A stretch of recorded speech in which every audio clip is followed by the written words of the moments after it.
Mon nom c'est Mangolé Béolé et je suis donc président du comité national de United World College, qui est une association créée en 1962 à Londres par le pédagogue Kurt Hens.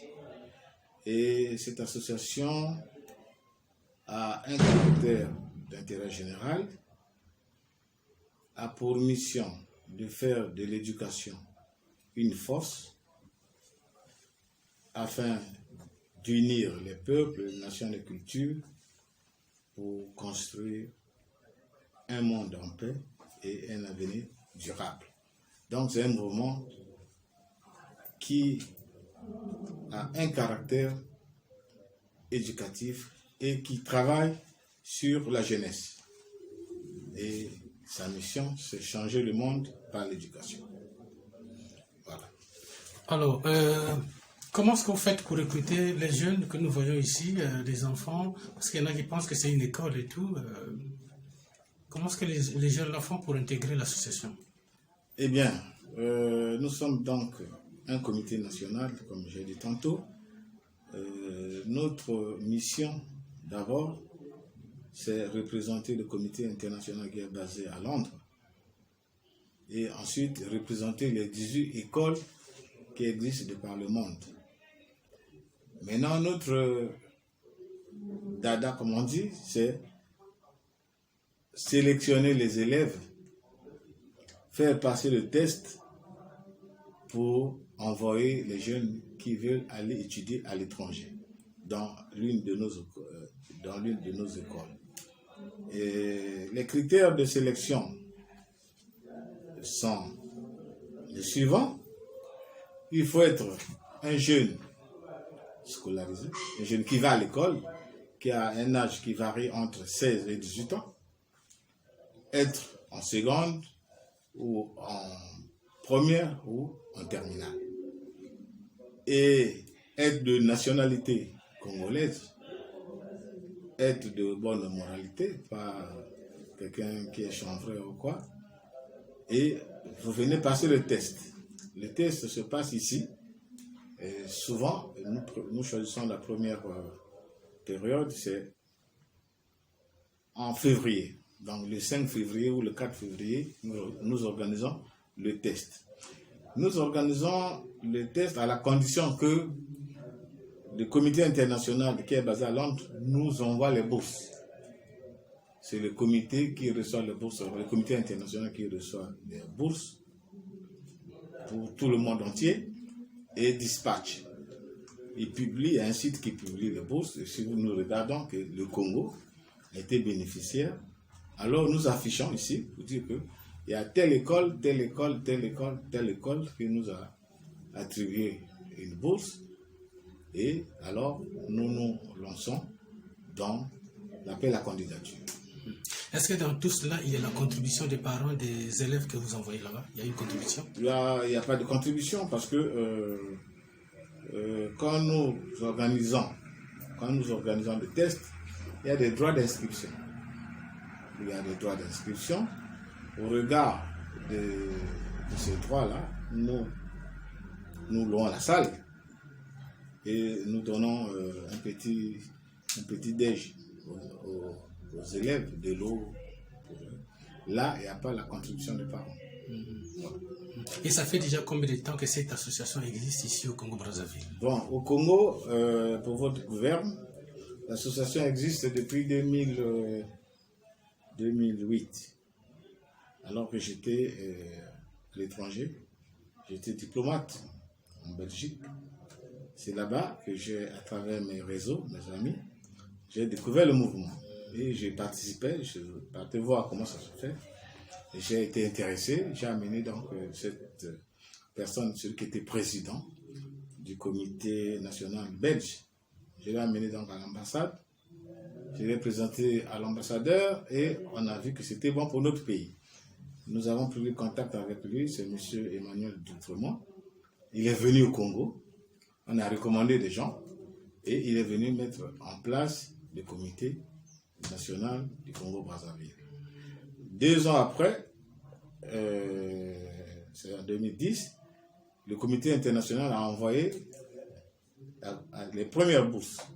Une bourse pour le Canada et une bourse pour les États-Unis. Donc, nos premiers étudiants étaient envoyés au Canada en 2010 et aux États-Unis en 2010.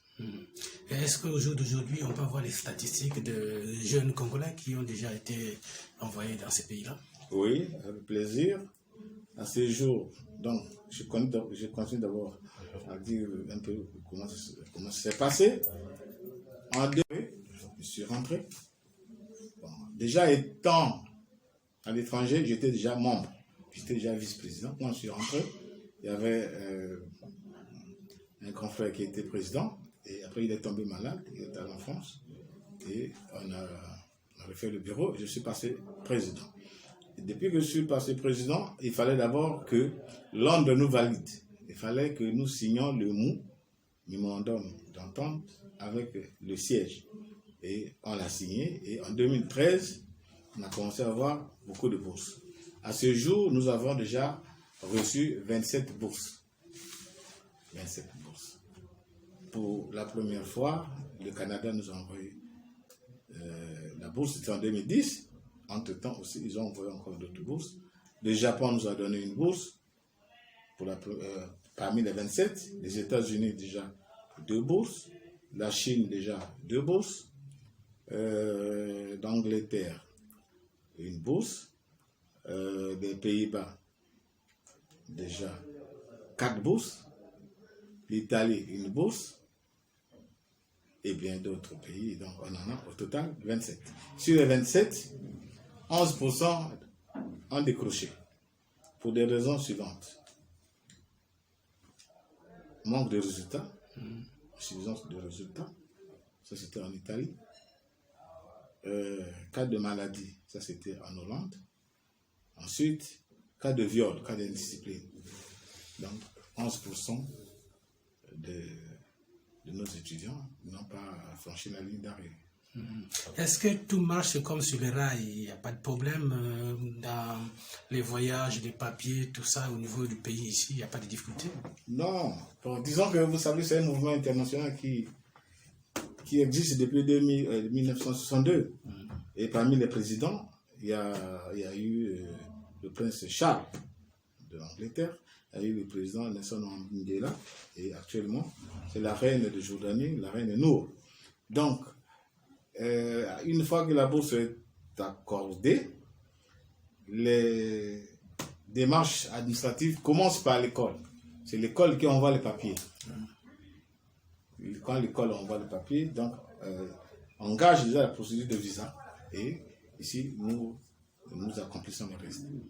Donc jamais on a eu un refus de visa parce que c'est une procédure qui est engagée depuis là-bas.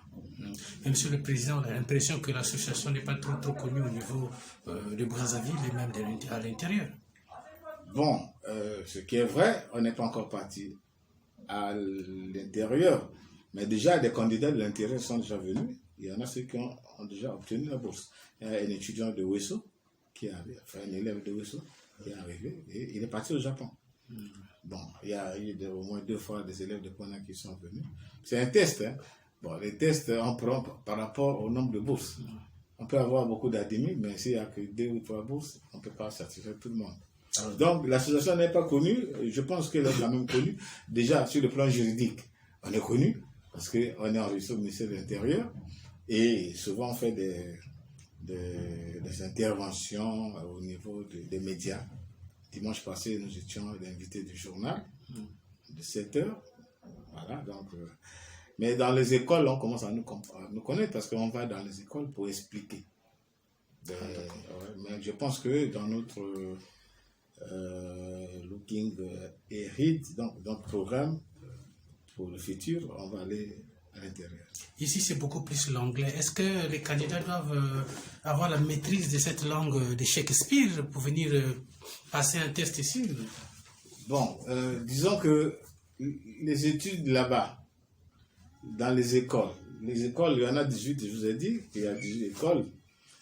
Il y a une école, donc, une école aux États-Unis, une école au Canada, 2 écoles en Chine, une école en Italie, une école en Allemagne, une école en Angleterre, une école aux Pays-Bas, 2 écoles en Afrique, Tanzanie et Swatini. Les enseignements là-bas sont dispensés en anglais. Les enseignements sont dispensés en anglais. Au fait, nous préparons les élèves qui vont dans les grandes universités. Et les grandes universités, là, il y en a surtout aux États-Unis. Il y en a 90 qui donnent les bourses. C'est pour ça que nous allons là-bas. Donc, ces 90 universités sont comme affiliées à cette organisation, United World College. Mais là-bas, on dispense des cours en anglais. C'est pour ça déjà, quand nous recrutons des élèves, on leur dit déjà que là-bas, l'école, c'est en anglais.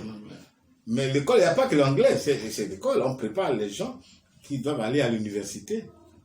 Par exemple, à UWC, il y a des écoles et des collèges. Nous, on prend les élèves au niveau du lycée. On les envoie dans les collèges. Quand ils vont dans les collèges, ils font 2 ans. Ils font 2 ans. Première année, deuxième année, et ensuite, ils font le IB. Le IB, c'est le baccalauréat international. Le baccalauréat international est unique pour les 18 écoles. À l'issue donc de cet examen, l'élève choisit l'université par rapport à ses moyennes, tout ça, et sollicite, applique pour aller soit à Idaho, aux États-Unis, Méthodiste, il y a des universités là-bas, et qui est valide. Quand l'université est valide, monte un budget pour vous. Donc, à l'université, vous ne payez rien. Rien du tout. Ok. Vous avez une question? Oui, Président. Mais qu'est-ce que ça représente? 21 septembre, qui est le 264e jour de l'année, selon le calendrier grégorien, c'est d'abord la journée internationale, la journée des Nations Unies pour la paix, mais nous, en tant que association qui lutte aussi pour la paix, qui œuvre pour un avenir durable, nous célébrons chaque année, chaque 21 septembre, la journée qu'on appelle en anglais UWC Day, donc la journée de UWC. Au cours de cette journée, nous célébrons notre force et nos missions. Nous disons que nous sommes une force parce que le système éducatif, il est unique dans le monde, qui héberge les enfants, qui dispense des enseignements pour des enfants à travers le monde sans tenir compte des classes sociales. On peut prendre l'enfant d'un paysan, il se retrouve dans une grande université aux États-Unis, aux frais généraux. Donc ce système éducatif est exclusif et unique parce que nous travaillons sur la jeunesse et vous savez, à l'âge de 16 à 18, on peut façonner, on peut refaire les jeunes, on peut leur donner une éducation pour en faire des citoyens du monde. C'est des gens qu'on fabrique pour que, éventuellement, dans ce brassage culturel, les gens vont se connaître.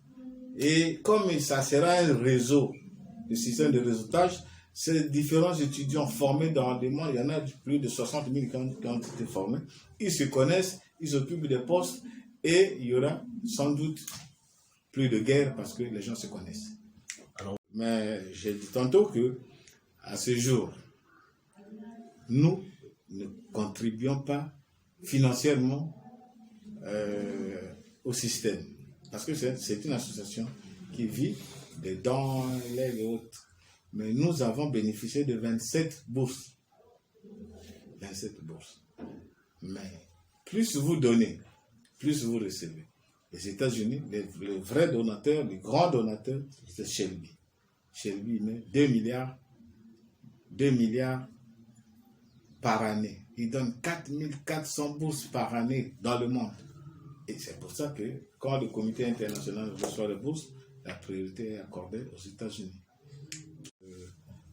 Nous allons ouvrir un centre d'apprentissage de la langue anglaise. Parce que les candidats viennent découvrir l'anglais ici, c'est pas bon. Il faut les préparer. Maintenant là, Londres a demandé à ce que l'épreuve d'anglais se passe à l'ordinateur. Pour cette année, notre étudiante qui vient de partir aux Pays-Bas a eu à subir cette épreuve ici, dans cette chambre et dans ce bureau. Je lui ai donné mon fauteuil devant l'ordinateur avec son passeport. Toute seule, elle a passé l'épreuve. Ils doivent venir, ils doivent s'inscrire, ils doivent rêver pour aller loin. Ils doivent rêver, ils doivent oser rêver. Pas seulement rêver, mais il faut oser rêver pour aller loin. Parce que il y a formation et formation. Il y a des formations qui ne ratent pas un coaching à la fin du travail. On peut vous former, c'est vrai, mais or, si vous voulez être bien formé, il faut aller dans les grandes écoles. Il y a les grandes universités, il y a les grandes écoles. Or, par ce système-là, c'est comme un raccourci pour aller dans ces grandes écoles. Parce qu'avec le baccalauréat congolais, vous ne pouvez pas accéder à ces universités, ni à ces écoles. Or, par ici, franchement, c'est un raccourci pour aller dans ces grandes écoles. Vous savez, l'enfant d'un paysan congolais qui se trouve à Idaho, là où les enfants d'Obama ont étudié, là où les enfants de Mandela, et vous savez, la fille de Mandela, Ndjinji qui vient de mourir, qui était ambassadrice passée par là, et c'est le fruit de ce système, Ndjinji Mandela. Donc, nous voulons que les enfants du Congo viennent massivement adhérer à ce système, parce qu'à travers cette jeunesse-là bien formée, le Congo aura une élite. Parce que là-bas, on inculque des valeurs d'intégrité. Hein, les valeurs d'intégrité et d'interculturalité. C'est-à-dire que là-bas, comme il y a le brassage culturel, les gens doivent être en capacité d'apporter la culture du Congo à l'étranger, de prendre aussi ce qui est là-bas et d'amener au Congo. En fait, c'est ça. Maintenant, notre souhait, c'est d'avoir plus tard dans ce Congo un collège United World.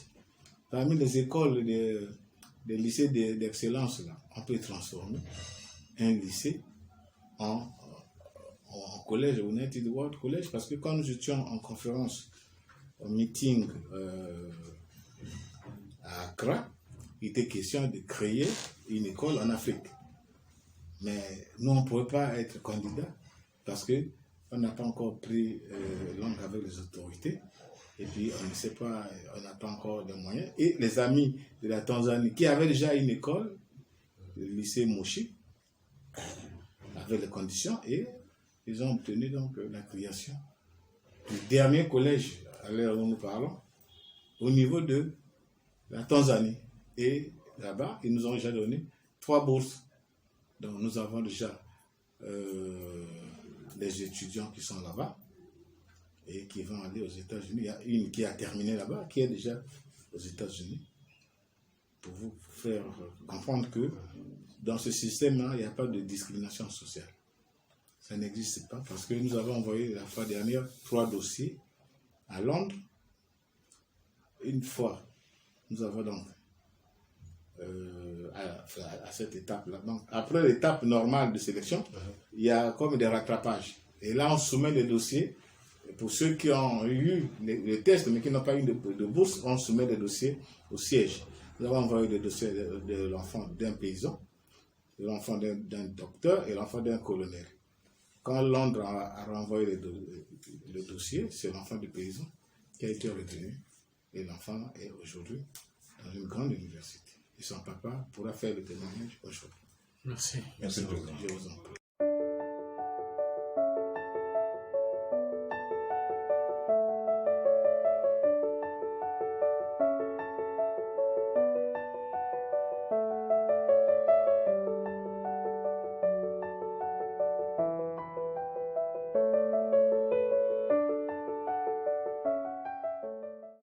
Comment vous appelle?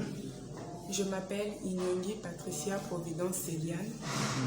Et quels sont vos sentiments après avoir reçu ce diplôme et le voyage qui arrive? Je suis très contente d'abord, trop contente même parce que c'était comme de l'amusement au début, mais ça devient réel. Puisque au début, je ne croyais pas que j'allais partir, je ne croyais pas que c'était vrai, je ne croyais pas que j'allais avoir ce diplôme aujourd'hui, ce bouquet de fleurs que j'ai aujourd'hui qui me rend très heureuse et fière de moi, de mes parents, du comité qui m'ont donné la chance de faire partir des élèves du WBC et je suis très impatiente que le voyage arrive. Merci.